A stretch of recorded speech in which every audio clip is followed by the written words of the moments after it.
अतः पृच्छामि संसिद्धिं योगिनां परमां गुरो पुरुषेशेहतकार्य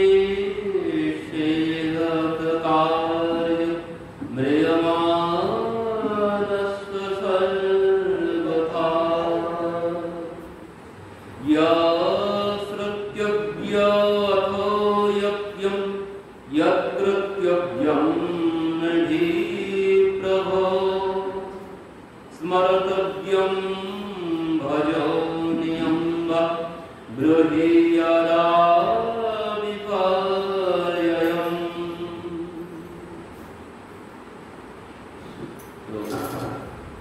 सुखदेव जी কাছে পরীক্ষিত মহারাজ প্রশ্ন করলেন। কি বললেন? প্রথম প্রশ্নে অতঃ পৃচ্ছামি সংসিদ্ধিম যোগিনাং পরমং গুরুং পুরুষেস্যেহ অত কার্য ম্রিয়মাণস্য সর্বথা। মহারাজ, আমার প্রশ্ন এই আপনার চরণে, অতঃ পৃচ্ছামি সংসিদ্ধিম যোগিনাং পরমং গুরু, বলছেন সমস্ত যোগী মুনি ঋষি সবার গুরু আপনি, কারণ সবাই আপনাকে সম্মান করেছে, এই জন্য তিনি বুঝতে পেরেছেন যে আপনি সবার গুরু। যত মুনি ঋষি সবার গুরু আপনি, এখানে যারা আছে। তো আপনার চরণে আমার এই নিবেদন, বলছেন পুরুষের সেহ অত কার্য ম্রিয়মাণস্য সর্বথা, বলছেন একজন ম্রিয়মান ব্যক্তির করণীয় কর্তব্য কি? একজন মৃত্যু পথযাত্রী ব্যক্তির করণীয় কর্তব্য কি? আর কি বলছেন? তৎসাথে আমার এই প্রশ্ন, কি বলছেন? শ্রুতব্য যথ যজ্ঞম যৎ কর্তব্যম নৃধি প্রভ। কি বললেন? যৎ শ্রুতব্য মানে কি শ্রবণীয়, আর কি যজ্ঞম মানে কি জপ করব, আর কি বলছেন? যৎ কর্তব্যম নৃধি প্রভ স্মরতব্যম ভজনীয়ম বা ব্রূহি যদ বিপর্যথ। বলছেন শ্রবণীয় কি, জপনীয় কি, স্মরণীয় কি, আর ভজনীয় কি, আপনি আমাকে কৃপা করে শ্রবণ করান। তাহলে প্রশ্ন কি? প্রথম প্রশ্ন হচ্ছে মৃত্যু পথযাত্রীর করণীয় কর্তব্য কি, আর দ্বিতীয় শ্লোকে তিনি বললেন যে শ্রবণীয় কি, কীর্তনীয় কি, আর স্মরণীয় কি, আর জপনীয় কি, মানে কার জপ করব, কার কীর্তন করব, কার নাম শ্রবণ করব। তো এই প্রশ্ন যখন করেছেন সুখদেবজি, এই প্রশ্ন শ্রবণ করেই তো ভাবে বদগত হয়ে গেছেন, কারণ যিনি বক্তা তার কাছে এমন শ্রোতার পিপাসা সর্বক্ষণ থাকে, কারণ উপযুক্ত শ্রোতা না হলে শ্রবণ করিয়ে আনন্দ পাওয়া যায় না। কেমন শ্রোতা পরীক্ষিত মহারাজ সবকিছু সর্বস্ব ত্যাগ করে এসে বসেছেন, কিন্তু তার কি নেই? শশা করা পৃথিবীর তিনি রাজা, এখন সমস্ত পৃথিবীর অধিপতি এখন তিনি। তো সেই পরীক্ষিত মহারাজ সব কিছু পরিত্যাগ করে এই ভাগবত শ্রবণ করতে বসেছেন সুখদেবজির সম্মুখে। তো এমন শ্রোতা সব কিছু ত্যাগ করেছেন, তার একটাই লক্ষ্য। এখন লক্ষ্য কি? যে আমার পরমায়ু 7 দিন, তো এই 7 দিনে আমার করণীয় কি, আমি ভগবানকে কি করে পাবো, এটাই তার প্রশ্ন ছিল প্রথমে মনে। কিন্তু সুখদেবজি যখন এসেছেন তখন সেই কথা আর বলেননি, কারণ তত্রা ভবৎ ভগবান ব্যাসপুত্র, সেখানে কে এসেছেন? সেখানে অন্য কেউ আসেননি, স্বয়ং ভগবানই এসেছেন ব্যাসপুত্র রূপে। এই জন্য আর বলেননি যে আমি ভগবানকে কি করে পাবো, কারণ ভগবান তো এটাই বসে আছে। ভগবান কোন রূপে আসবে, কখন আসবে, তার কোনো কিছু ঠিক নেই। তিনি যে কোনো মুহূর্তে যে কোনো রূপ ধারণ করে আসতে পারেন। তো তার জন্য আমার পাত্রতা চাই, পাত্রতা না হলে কৃপা সম্ভব নয়। তো আগে আমার পাত্রতা বাড়াতে হবে। তো সেই পরীক্ষিত মহারাজের সম্মুখে সুখদেবজি যখন এসে উপস্থিত হয়েছে, তিনি প্রশ্ন করলেন কি? ম্রিয়মাণস্য কিং কর্তব্য, মৃত্যু পথযাত্রী করণীয় কর্তব্য কি? তো সুখদেবজি এই কথা শ্রবণ করেই বলছেন, বরিয়াজ আপনি বরিয়ানের উদিত লোকহিতম নৃপ, আপনি খুব বড় প্রশ্ন করেছেন, আর এই প্রশ্ন দিয়ে লোকের হিত হবে, জগতের হিত হবে আপনার এই প্রশ্ন দিয়ে। কারণ কি? তিনি বলেছেন যে জগতের কল্যাণ কি করে হবে? নিজের কল্যাণ চাইলে কোনোদিন কিন্তু নিজের কল্যাণ হয় না। সর্বে ভবন্তু সুখিনা সর্বে সন্তু নিরাময়া, এটাই হচ্ছে আমাদের শাস্ত্রের মূল কথা। সর্বে ভবন্তু সুখিনা মানে সবাইকে সুখী করতে হবে, সবাই কিসে সুখী হবে? প্রভু তুমি সবাইকে সুখী করো। যখন বলবো এই কথা তখন নিজে নিজেই আমার কল্যাণ আগে হয়ে যাবে। যদি বলি প্রভু তুমি আমার কল্যাণ করো, তাহলে কোনোদিন কল্যাণ হবে না, জগতের কল্যাণ চাইতে হবে। তো তিনি এই জন্য বলেছেন গরিয়ান এসতে প্রশ্ন, এতে লোকের হিত হবে। আপনি যে প্রশ্ন করেছেন নিজের জন্য করেননি, জগতের জন্য করেছেন। তো এই জন্য বলেছেন আপনি খুব বড় প্রশ্ন করেছেন। আর এই যে মৃত্যু পথযাত্রীর করণীয় কর্তব্য কি? মৃত্যু পথযাত্রী কারা? সুখদেব পরীক্ষিত মহারাজ কি মৃত্যু পথযাত্রী? বললেন পরীক্ষিত মহারাজ শুধু মৃত্যু পথযাত্রী নন, আমরা সবাই মৃত্যু পথযাত্রী। যেদিকে যাই না কেন যাচ্ছি সবাই মৃত্যুর দিকেই এগিয়ে।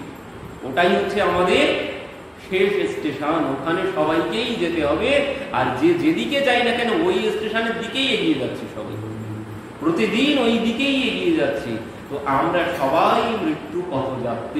পরীক্ষিত মহারাজের তো পরীক্ষিত মহারাজের 7 দিন পরমায়ু, বলছেন এই 7 দিন পরমায়ু শুধু পরীক্ষিত মহারাজের নয়, এই আমাদেরও ঠিক ওই 7 দিনই পরমায়ু। কারণ সপ্তাহে 7 দিন, এই রবি সোম মঙ্গল বুধ বৃহস্পতি শুক্র শনি, বলছেন এই 7 দিনের মধ্যে সবাইকেই যেতে হবে। 7 দিনের বাইরে কি যেতে পারবো? 7 দিনের বাইরে কেউ যেতে পারবো না। বলছেন সবারই ওই 7 দিনের মধ্যেই একদিন যেতে হবে। তো বলছে আমাদের প্রতিনিধি হয়ে পরীক্ষিত মহারাজ সুখদেবজির কাছে এই প্রশ্ন করেছেন। তো তার কল্যাণ তো হয়েই গেছে, তার কল্যাণ হতে আর বাকি নেই। কারণ তত্রা ভগবত ভগবান ব্যাসপুত্র সন্মুখে এসে বসেছেন যিনি, তিনি আর কেউ না, স্বয়ং ভগবানই ব্যাসপুত্র রূপে এসে বসেছেন। তো তার কল্যাণ তো হয়েই গেছে। তো এবার কাদের কল্যাণ? বলছেন এবার আমাদের কল্যাণ কি করে হবে? নিজের কথা এবার চিন্তা করো, তোমার কল্যাণ কি করে হবে? পরীক্ষিত মহারাজের কল্যাণ হয়েই গেছে। তো পরীক্ষিত মহারাজ যে প্রশ্ন করেছেন সেই প্রশ্নের উত্তরে সুখদেবজি বলছেন যে মহারাজ আপনি যে প্রশ্ন করেছেন খুব বড় প্রশ্ন করেছেন, এতে লোকের হিত হবে। তো সুখদেবজি কি বলছেন? বলছে নিদ্রিয়া হিরিয়াতে নক্তম দেবয়েন চ পাবয় দিবাচার্থে হয়া রাজন কুটুম্ব ভরণে নবা। মহারাজ জগৎ জীবের কি বলছে? নিদ্রিয়া হিরিয়তে নক্তম ব্যবায়েন চ পাবয়া দিবাচার্থে হয়া রাজন কুটুম্ব ভরণে নবা। জীবের অবস্থা কেমন? বলছেন নিদ্রিয়া হৃয়তে নক্তম মানে নিদ্রা। যদি 80 বছর বেঁচে থাকি তার মধ্যে কিন্তু 40 বছর নিদ্রা পারপাস চলে গেল, ঘুমিয়ে। 40 বছর কিন্তু ঘুমিয়ে কেটে যাবে। তো 80 বছরের মধ্যে 40 বছর ঘুমিয়ে চলে গেল, আর বাকি থাকলো 40 বছর। এবার 40 বছরের মধ্যে বাল্য অবস্থা কতদিন যাবে? 20 বছর। বুদ্ধি হতে হতে 20 বছর এখানেই চলে যাচ্ছে, আর থাকছে 20 বছর। এবার ওই 20 বছরের মধ্যে বৃদ্ধ অবস্থার জন্য কত বছর রাখবেন, আর কত বছর নিজের জন্য রাখবেন? বলছেন জীবের সময় চলে যাচ্ছে কিভাবে? নিদ্রিয়া হৃয়তে নক্তম ব্যবায়েন চ পাবয়া দিবাচার্থে হয়া রাজন কুটুম্ব ভরণে নবা। বলছেন ওই আত্মীয় কুটুম্ব পরিজন এদের ভরণ পোষণ করতেই জীবের দিন চলে যাচ্ছে। পতি পুত্র কন্যা স্ত্রী, বলছেন এদের নিয়েই আমাদের সময় সব আস্তে আস্তে ধীরে ধীরে চলে যাচ্ছে, নিজের জন্য ভাবনার সময় নেই। কি বলছেন? তাদেরকে ভালো রাখতে হবে, তাদের জন্য, তাদের ভরণ পোষণের জন্য। প্রথমে তো আমাকে নিদ্রা অর্ধেকটা নিয়েই নিয়েছে, তারপর বাল্য অবস্থা নিয়েছে, তারপর বৃদ্ধ অবস্থা। মাঝখানে যেটুকু সময় আছে সেটুকু সময় ওই পত্নী, পুত্র, কন্যা, স্বামী এদের জন্য বলছেন, ওই ওদেরকে ভালো রাখার জন্যে আমার ওই অর্থ উপার্জন করেই যেটুকু সময় আমার জন্য থাকে সেটুকু সময় সব চলে যায়, নিজের জন্য ভাবনার সময় নেই আমার। সমস্ত সময়টাই ওই অনিত্য যাদের জন্য আমার সময় চলে যাচ্ছে, বলছেন এ কারা? বলছেন এরা কেউ আমার নয়, এরা কেউ সত্য নয়, এরা সবাই মিথ্যা। তো বলছেন এই মিথ্যা বিষয়ে, এই মিথ্যা বিষয়ের প্রতি আমাদের, অসৎ বিষয়ের প্রতি আমাদের যত আগ্রহ, আর ওর পিছনেই আমার সমস্ত জীবনটাই চলে যাচ্ছে। নিজের কল্যাণের জন্য কোনো কিছু ভাবার সময় আমাদের নেই।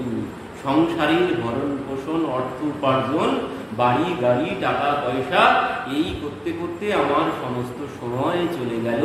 তো সুখদেবজি বলছেন যে জীবের নিজের জন্য, নিজের কল্যাণের জন্য তার কোনো সময় হাতে আর বেঁচে থাকে না। তো এখানে বলছেন বহুদিন বেঁচে থেকে কোনো লাভ নেই।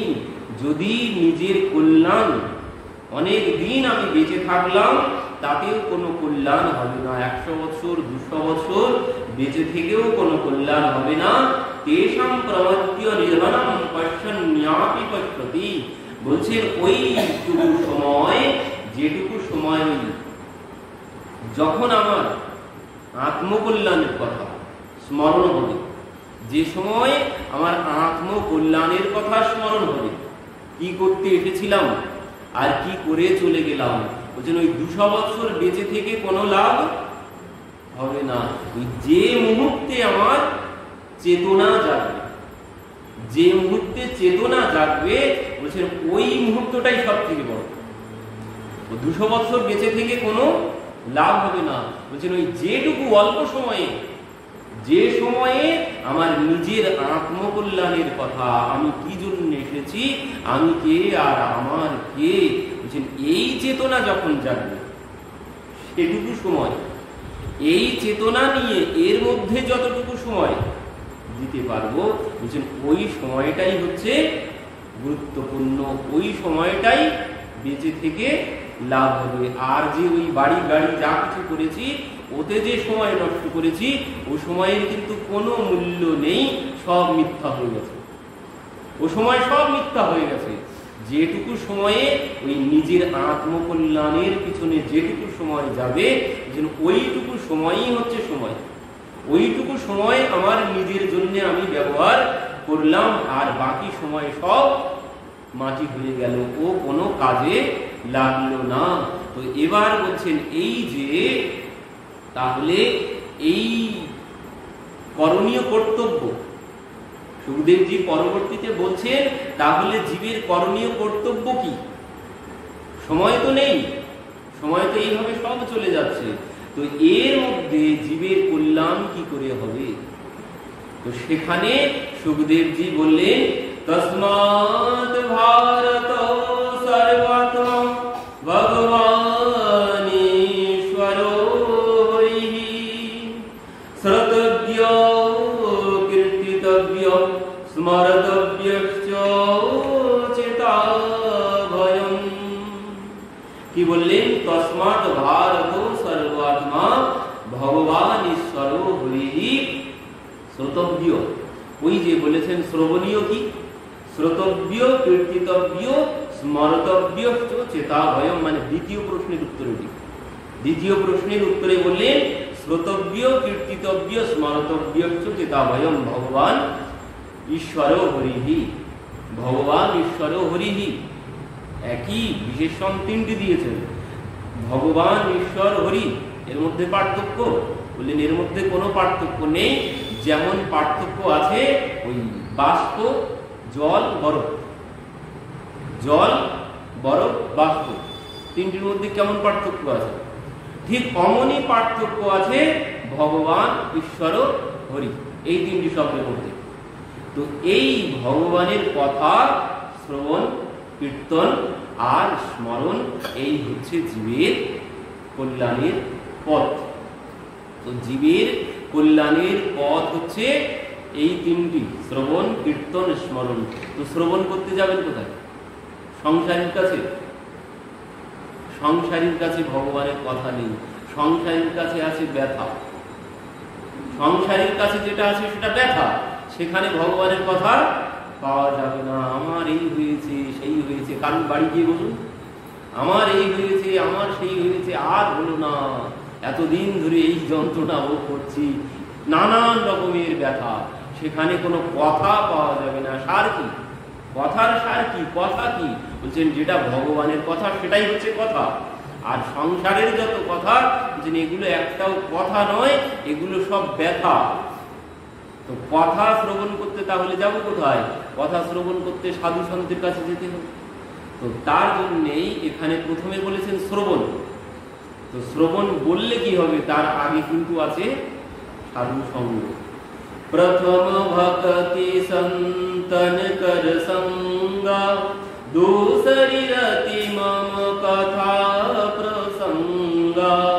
প্রভু রামচন্দ্র সবরী মাকে বলছেন প্রথম ভক্তি সন্তান কর সঙ্গা, दूसरी रति मम কথা প্রসঙ্গা। প্রথমে সাধু সঙ্গ করতে হবে, সাধু সঙ্গে গিয়ে কথা শ্রবণ করতে হবে, তাহলে কল্যাণ হবে। তো এখানে কি বলেছেন?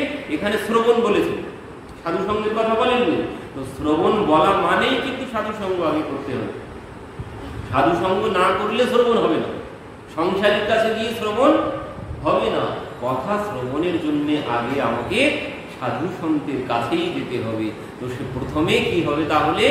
প্রথম ভক্তি সন্তান কর সঙ্গা, মানে প্রথম হচ্ছে সাধু সঙ্গ। সাধু সঙ্গ করলে দ্বিতীয় শ্রবণ হবে। তো তার জন্যে বলে দিয়েছেন শ্রবণ, শ্রবণ মানেই সাধু সঙ্গ আগে। তো শ্রবণ, কীর্তন, স্মরণ, এই হচ্ছে জীবের কল্যাণের প্রধান উপায়। তো জীবের কল্যাণের প্রধান উপায় হচ্ছে এই তিনটি। তো পরবর্তীতে বলছেন, এখানেই কথা বলেছেন, এবার বলছেন পরবর্তী শ্লোকে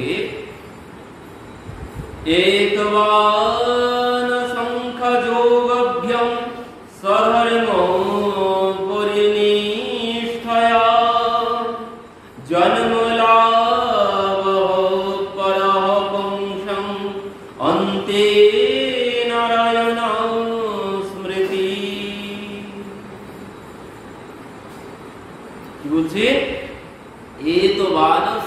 যোগভ্যম স্বধর্ম পরিনিষ্ঠয়া জন্ম লাভ পরহ পুংসাং অন্তে নারায়ণ স্মৃতি। কি বললেন? এই জন্ম লাভ, এই যে মনুষ্য জন্ম পেয়েছি, এর লাভ কখন হবে? বলছেন এর লাভ কখন হবে? অন্তে নারায়ণ স্মৃতি। মৃত্যুকালে ভগবানকে যদি স্মরণ করতে পারি তাহলেই এই মনুষ্য শরীর পাওয়ার সার্থকতা হলো, আর না হলে সব বৃথাই চলে গেল, বিফলে জন্ম গেল। জন্ম বিফলে চলে যাবে যদি মৃত্যুকালে ভগবানকে স্মরণ না করতে পারে। তো এই হচ্ছে জীবের প্রধান লক্ষ্য। মনুষ্য শরীর এই জন্যেই পেয়েছি অন্তে নারায়ণ স্মৃতি, মৃত্যুকালে ভগবানকে স্মরণ, এটাই হচ্ছে প্রধান লক্ষ্য, প্রধান কর্তব্য। তো এর জন্যই শ্রবণ, কীর্তন, স্মরণ। অন্তে নারায়ণ স্মৃতি, মৃত্যুকালে ভগবানকে স্মরণ করার জন্যেই শ্রবণ, কীর্তন, স্মরণ করতে হবে, না করলে কোনোদিন সম্ভব নয়। ভগবান যে গীতায় একটি কথা বারবার বলেছেন, কি বলেছে? আসেন তো কৌন্তেয় বৈরাগ্যেন চ গৃহতে। বলছেন অভ্যাস যোগের কথা। বারবার ভগবান অর্জুনকে একটাই কথা বলেছেন, অভ্যাস এন তু কৌন্তেয় বৈরাগ্যেন চ গৃহতে। বলছেন অভ্যাস, অভ্যাস যোগেন। কি অভ্যাস করতে হবে? কি অভ্যাস করতে হবে? বারবার বলেছেন অভ্যাস যোগের কথা, অভ্যাস করতে হবে। তো সেটা কি অভ্যাস? হচ্ছে এটাই যে অন্তে নারায়ণ স্মৃতি, ভগবানের কথা বারবার শ্রবণ করতে হবে, কীর্তন করতে হবে, স্মরণ করতে হবে, যাতে আমি যে সময় প্রাণ ত্যাগ করব সে সময় যেন ভগবানকে স্মরণ করতে পারি। আর যদি ভগবানকে স্মরণ না করতে পারলাম তাহলে আমার এই মনুষ্য শরীর পাওয়াটাই বৃথা হয়ে যাবে, কোনো লাভ হবে না। যদি ভগবানকে স্মরণ না করতে পারি তো তার জন্যেই হাজার হাজার বছর ধরে সবাই নাম কীর্তন ভজন সাধন করছেন। ওই লক্ষ্য একটাই, অন্তে নারায়ণ স্মৃতি, ভগবানকে স্মরণ অন্তে। তো অন্তে রাম বলা কিন্তু বড় কঠিন। অন্তে ভগবানের নাম কিছুতেই আসে না। তো দেখা গেল সারা জীবন ভগবান ভক্তি করলাম, ভগবানের নাম ভজন কীর্তন করলাম, শ্রবণ করলাম, কিন্তু অন্তে ভগবানের কথা স্মরণ হয় না। একজন বৃদ্ধ ছিলেন, তো সেই বৃদ্ধ তার দুই ছেলে। তো তার দুই ছেলে দেখলেন, তো এক ছেলে আবার খুব বড় ভক্ত হয়ে গেছে। তো একজন ছেলে যখন ভক্ত হয়েছে সে ভাবলো আমার বাবার মধ্যে তো এই ভক্তির কোনো লক্ষণ নেই, তো আমি ভক্ত হয়েছি, তো আমার এখন কর্তব্য কি? পিতাকে ভক্ত বানানো। তো বড় ছেলে ভক্ত, বড় ছেলে ভাবছে পিতাকে কি করে ভক্ত করা যায়। তো বড় ছেলে বাবাকে তো অনেক উপদেশ করেছে, বাবা তুমি দীক্ষা গ্রহণ করো, ভালো একজন গুরু দেখে করে ভগবানের নাম করো। তো বাবা বলে ওসব ভালো লাগে না, ওসব আমি করতে পারবো না, আর যদি করি তো একদম শেষ সময়, এখন না, পরে করবো। তো কিছুতেই বাবা তো শোনেই না কথা। তো বাবার কল্যাণের জন্য সেই ছেলে কি করেছে, তার যখন ছেলে হয়েছে, তার একটি ছেলে হয়েছে, তো সে কি করেছে, সেই ছেলের নাম রেখেছে রাম। বাবা তো ভগবানের নাম করে না, তো এই রাম বলে ডাকবে নাতিকে। নাতিকেই সব থেকে, ছেলের থেকে বেশি ভালোবাসা নাতির প্রতিই হয়, মানে আসলের থেকে সুদের মায়া বেশি। তো এই জন্যে নাতির নাম রেখেছে রাম। বলছে নাতিকেই, ছেলেকে যখন বাবা ডাকবে এতেই বাবার কল্যাণ হয়ে যাবে। কিন্তু বাবা কি করেছে, ওই নাতির নাম আলাদা করে একটা ডাক নাম রেখেছে, ও রাম সে আর বলে না। এবার কি হয়েছে, কিছুদিন পর যখন শেষ সময় উপস্থিত হয়েছে, এবার সবাই তো গালে জল দিচ্ছে বাবা। এখন ওই জল দেওয়ার সময় বড় ছেলে তার ওই রামকে নিয়ে গেছে বাবার কাছে, নিয়ে গিয়ে বলছে বাবা দেখো দেখো তোমার গালে কে জল দিচ্ছে, বাবা কে জল দিচ্ছে, দেখো দেখো বাবা একবার চেয়ে দেখো, বাবা একবার চেয়ে দেখো তোমার গালে কে জল দিচ্ছে। বারবার যখন বলেছে, সে বুড়ো মরতে মরতে, কে আবার জল দেবে, আমার নাতি জল দিচ্ছে, মৃত্যু গালে বলে উঠেছে চিৎকার করে, মরে যাচ্ছিল। অথচ ছেলে দেখছিল বাবা যদি একবার যাওয়ার সময় বলে আমার রাম জল দিচ্ছে গালে, তাহলেই বাবার পরম কল্যাণ হয়ে যাবে। কিন্তু কিছুতেই সে মৃত্যুকালে বললই না যে আমার রাম জল দিচ্ছে, আমার নাতি জল দিচ্ছে। এই অবস্থা, যে মৃত্যুকালে ভগবানের নাম করা অত সহজ বিষয় নয়, বড় কঠিন। মৃত্যুকালে ভগবানের নাম নেওয়া যায় না। আর ভগবানের নাম নিতে গেলে পরবর্তীতে আছে, তো ভগবানের নাম নিতে গেলে কি করতে হবে বলছেন, ওই যে পরবর্তীতে বলেছেন জিত শ্বাস, জিত সঙ্গ, জিতেন্দ্রিয়, পরবর্তীতে আছে ধাপে। আমরা যখন এর পরবর্তীতে যাবো আলোচনাতে, তো বলছেন এই যে প্রথমে আসন সিদ্ধ হতে হবে, তারপর জিত শ্বাস ও জিত সঙ্গ, সঙ্গ। তো এই সঙ্গ, যদি সঙ্গ যেমন হবে তেমনই হবে রঙ্গ। তো সঙ্গ, তো এই সঙ্গ কাকে বলে, সঙ্গ কাকে বলে, সাথী কাকে বলে আর সঙ্গী কাকে বলে, সাথী কাকে বলে আর সঙ্গী কাকে বলে। এই যে আপনারা আছে, আপনারা কিন্তু সবাই সাথী, সঙ্গী কিন্তু নন। আপনারা সাথী। কথা শুনতে গেলাম, কোথাও ভাগবত কথা শুনতে গিয়েছি, এবার দেখা গেল আমার পাশে বসে একজন কথা শ্রবণ করছে, এবার 3 ঘন্টা তার সাথে দেখছি, তার সাথেও একটু একটু কথা হচ্ছে, ভাগবত শুনছি। এবার কি হলো, কিছুদিন পর তার সাথেই দেখা হলো, সে আমাকে চিনতে পেরেছে, আমি তাকে চিনতে পারলাম না। সে আমাকে চিনতে পেরেই কেমন আছো কেমন আছো, দাঁড়াও দাঁড়াও দাঁড়াও। এবার আমি হতভম্ব, আমি চিনতে পারছি না। কেন?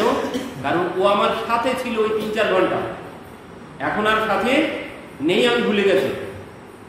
একে বলে সাথী, সঙ্গে ছিল কিন্তু পরবর্তীতে মনে নেই, ভুলে গেছি, এখন আর চিনতে পারছি না। এ হচ্ছে সাথী। আর সঙ্গী কাকে বলে? সঙ্গী হচ্ছে সেই যে এই সঙ্গে থাকার পরেও পাশে নেই, ছিল একদিন সঙ্গে, এখন পাশে নেই, অথচ তার ছবি আমার মন বুদ্ধি চিত্তে বসে গেছে, ভুলতে এক মুহূর্তের জন্যেও পারি না। সেই হচ্ছে আমার সঙ্গী। আমার পাশে যে আছে সে আমার সঙ্গী নয়, বাড়িতে যত যে থাকুক না কেন। বলছেন সঙ্গী আমার তারা নয়, সঙ্গী সেই যে আমার চিত্তের মধ্যে, মনের মধ্যে বসে আছে, কারণে অকারণে যার কথা মনে ওঠে, সেই হচ্ছে আমার প্রকৃত সঙ্গী। একে বলে সঙ্গী। এরা সাথী নয়, বাড়িতে যারা আছে এরা সাথী, এরা কেউ সঙ্গী নয়। দেখতে হবে যে আমার মনের মধ্যে কে বসে আছে, আমার চিত্তের মধ্যে কার মুখটা ভেসে ওঠে, চিত্তে মনের মধ্যে কার মুখটা অজান্তে ভেসে ওঠে, কার কথা মনে পড়ে, সেই আমার সঙ্গী আছে, সেই আমার সঙ্গী, আমার মনটা তার কাছে পড়ে আছে। তো বলছেন এই সঙ্গী যখন সংসার বাদ দিয়ে এই সঙ্গী যখন উনি হবেন, কারণে অকারণে চিত্তে যখন ওনার কোনটা ভেসে উঠবে, তখনই মৃত্যুকালে ভগবানের নাম সম্ভব, অন্য কোনো ক্ষেত্রে কোনোভাবে সম্ভব নয়। সঙ্গী বানাতে হবে ওনাকে, সাথী বানালে চলবে না। ভগবানকে যখন আমি আমার সঙ্গী বানাতে পারি, তাহলে মৃত্যুকালে পরম কল্যাণ হয়ে যাবে, আমি তাকে স্মরণ করতে পারবো মৃত্যুকালে। এটাই হচ্ছে জীবের পরম লক্ষ্য। সেই হরিদাস ঠাকুর কি বলেছিলেন? এক বাঞ্ছা হয় মোর বহুদিন হইতে,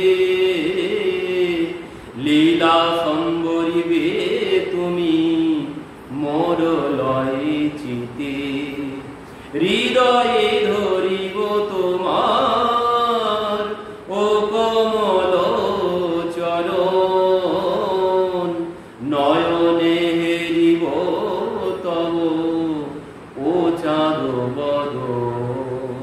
বলছেন তোমার চরণ বক্ষে ধারণ করব, নয়নে তোমার ওই বদন কমল দর্শন করব, আর জিহ্বায় উচ্চারিব তোমার শ্রীকৃষ্ণ চৈতন্য নাম, এই মতো মোর ইচ্ছা ছাড়িব পরাণ। এইভাবেই প্রাণ ত্যাগ করতে হয়। পিতামহ ভীষ্মদেব কি বললেন? সদেব দেব ভগবান প্রতীক্ষতাম কলেবরম ইয়াবদিদম হীনমহম প্রসন্ন্যহাস অরুণলোচন। বললে সদেব দেব ভগবান প্রতীক্ষতাম, প্রভু তুমি আমার সম্মুখে এসে দাঁড়াও। কেন? বলছেন আমি তোমার ওই হাসি মাখা বদন, ওই বদন দর্শন করতে করতে আমি আমার এই শরীর ত্যাগ করতে চাই। তো মৃত্যু এভাবেই মৃত্যুবরণ করতে হবে। ভগবানকে স্মরণ করতে করতে যদি মৃত্যুবরণ করতে পারি, তো তাহলেই আমার এই মনুষ্য জন্ম পাওয়া সার্থক হলো। আর যদি তা না হলো, মনটা ওই সংসারের বাড়ি গাড়ি আত্মীয় স্বজন এদের কথাই চিন্তা করতে করতে যদি আমার শরীরটা আমি ত্যাগ করি, তাহলে কিন্তু আমার আসা যাওয়াই বৃথাই চলে যাবে। সুখদেবজি বলছেন জীবের কর্তব্য কি? জীবের আরো একটি কর্তব্য হচ্ছে এই মৃত্যু ভয়, এই মৃত্যু ভয় ত্যাগ করা। মৃত্যুকালে একটা মৃত্যুর ভয় আছে, কিন্তু বললেন মৃত্যু ভয় বলে কোনো কিছু নেই। ভয় কিসের আছে? ভয় হচ্ছে এই, বললেন যার যত এই সংসারের মধ্যে জাল যত বেশি বিস্তার করেছে তার ভয় তত বেশি, তার যন্ত্রণা তত বেশি মৃত্যুতে। সংসারে যার জাল যত বেশি বিস্তার হয়েছে, যার অনেক বড় বাড়ি গাড়ি অর্থ সম্পদ আছে, তার কিন্তু মৃত্যুতে যন্ত্রণা বেশি। যার কোনো কিছু নেই তার কোনো ভয় আছে? যার কোনো কিছু নেই সে মরতে ভয় পায় না, যার অনেক কিছু আছে সেই মরতে ভয় পায়। কবিরদাসজি মহারাজ সবাই মরার জন্য কোথায় যায়? কাশি ধামে যায়, ভালো ধামে যায়, ভগবানের ধামে যায় মৃত্যুবরণ করার জন্য। আর সেই কবিরদাসজি মহারাজ কোথায় গেলেন? কবিরদাসজি গেলেন মগহর। মগহর বলছেন এখানে যদি কেউ প্রাণ ত্যাগ করে তার কোনোদিন সদ্গতি হয় না। মগহরের বর্ণনা আমরা আগে শ্রবণ করেছি একদিন। তো এইখানে বলছেন মৃত্যুবরণ করলে কেউ আর পরম গতি লাভ করে না, তার অধোগতি হয়। তো কবিরদাসজি বলছেন আমার অধোগতি হোক, আমি তো এতদিন ভজন করলাম, ভগবানকে স্মরণ করতে করতে মৃত্যুবরণ করব, দেখি ওইখানে গিয়ে আমার অধোগতি হয় না উধোগতি হয়। তো তার জন্য তিনি মগহর চলে গেলেন। সবাই ধামে যায় আর তিনি কাশী ধাম ছেড়ে চলে যাচ্ছেন, যেখানে মৃত্যুবরণ করলে সবার নরকগামী হয় সেখানে গেছেন। তো বলছেন আমি সেখানে গিয়েই পরীক্ষা করব ভগবানের নামের মধ্যে শক্তি আছে কি না। তো সেখানে গিয়ে তিনি মৃত্যুবরণ করেছিলেন। তো এই জন্যে যে ভগবানের নামের মধ্যে শক্তি আছে কিনা, তো এই নাম করতে করতে মৃত্যুবরণ করতে হবে। তো বলছেন